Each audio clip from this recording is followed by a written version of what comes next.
अस्सलाम वालेकुम रहमतुल्लाहि वबरकातुहू। कुछ दिन हुए मेरे सामने से एक क्वेश्चन गुजरा फेसबुक पे कि कार की अगली सीट पे माँ को बिठाना चाहिए या बीवी को। मुख्तलिफ़ लोगों के मुख्तलिफ़ व्यूज़ होंगे, लेकिन जहाँ तक बात है कार की सीट की तो माँ को ही बिठाना चाहिए। बाद बानसीब होता है। बहू को भी इस बात को समझना चाहिए कि ये कोई कंपटीशन नहीं है और फर्स्ट जो है वो वालदा ही है। माँ थी तो बेटे का वजूद था। ठीक है, आप लाइफ में आ गई हैं तो इंशाल्लाह ताला आपकी भी एक अहमियत होगी, आपके भी बच्चे भी आपको फ्रंट पे बिठाएंगे और मियाँ भी जब वालदा साथ नहीं होगी तो आपको ही फ्रंट पे बिठाएंगे। फ्रंट सीट पे बैठना वालदा का जो है वो बीवी के लिए बाइस से इंसल्ट नहीं है। ये कंपटीशन में माँ के साथ जो है ना बीवी का कंपटीशन है ही नहीं। बाकी जो जिसके हकूक़ हैं वो ख़ावंद को चाहिए कि दोनों के पूरे करे और माँ के हकूक़ अदा करने में बीवी को मसला नहीं होना चाहिए और बीवी के हकूक़ भी जब ख़ावंद अदा कर रहा तो उसमें माँ को मसाइल नहीं होने चाहिए। बाकी मैच्योरिटी जो है वो एक शादीशुदा औरत जो है उसकी मैच्योरिटी का ये लेवल नहीं होना चाहिए कि माँ के आगे बैठने से उसे कोई मसला हो जाए।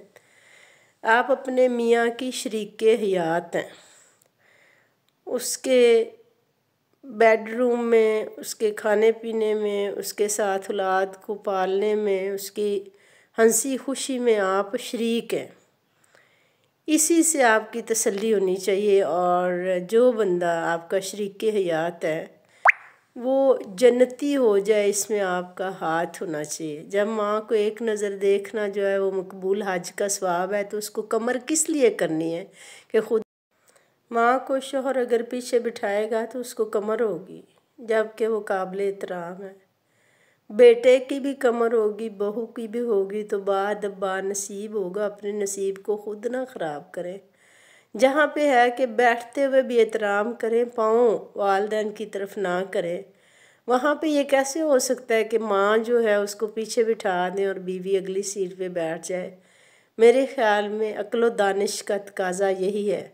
सारी अहमियत जो है वो सड़कों पे गाड़ियों पे चलने पे नहीं होती। घर में अहमियत हासिल करें, दिल में कदर हासिल करें, ऐसे अमाल अपनाएं कि शोहर जो है वो वाकई आपकी कदर करे और आपको भी फ़ील हो कि मेरी पर्सनैलिटी जो है ना उसमें इतना कुछ अल्लाह ताला ने रखा है, ख़ास है कि मैं अगली सीट पे बैठूं या पिछली पे बैठूं, मेरी असल जगह जो है वो ख़ावंद के दिल में है और वो मुस्बत सोचने से और मुस्बत अमाल से है। अपना बहुत ख्याल रखिएगा। अल्लाह हाफ़िज़।